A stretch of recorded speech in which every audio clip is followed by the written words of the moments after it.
இந்த லைஃபை ஆரோக்கியமா வாழணும் எஸ் அப்படின்னு நீங்க நினைச்சீங்கன்னா இந்த 4 எஸ் குறைக்கணும், 3 எஸ் கூட்டணும். அது என்ன சார் 4 எஸ் குறைக்கிறது? S sugar. இந்த சுகரை காப்பங்கு குறைங்கன்றாங்க. 2வது சால்ட். இந்த சால்ட்டை அரை பங்கு குறைங்கன்னாங்க.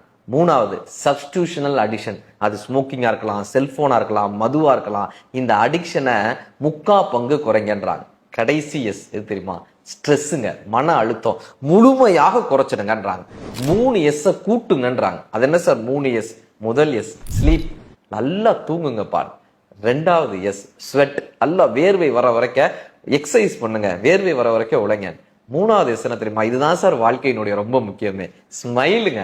ஸ்மைல், சிரிப்பு. வெயில் கேற்ற நிழல் உண்டு, வீசும் தென்றல் காட்டுண்டு, கையில் கம்பன் கவி உண்டு, கலசம் நிறைய அமுதுண்டு, தெய்வ கீதம் பல உண்டு, தெரிந்து பாட நீ உண்டு, வையத்தில் சொர்க்கம் வேறு உண்டோன்னு கேட்டிருப்பார். இப்படி ஒரு புன்சிரிப்போட நல்ல உடல் ஆரோக்கியத்தோடு இருக்கும்போது இந்த வாழ்க்கை நாம் வாழ்கிறோமா என்று கேட்டால் இந்த வாழ்க்கை நம்மை எஸ் என்று ஆதரிக்கிறது.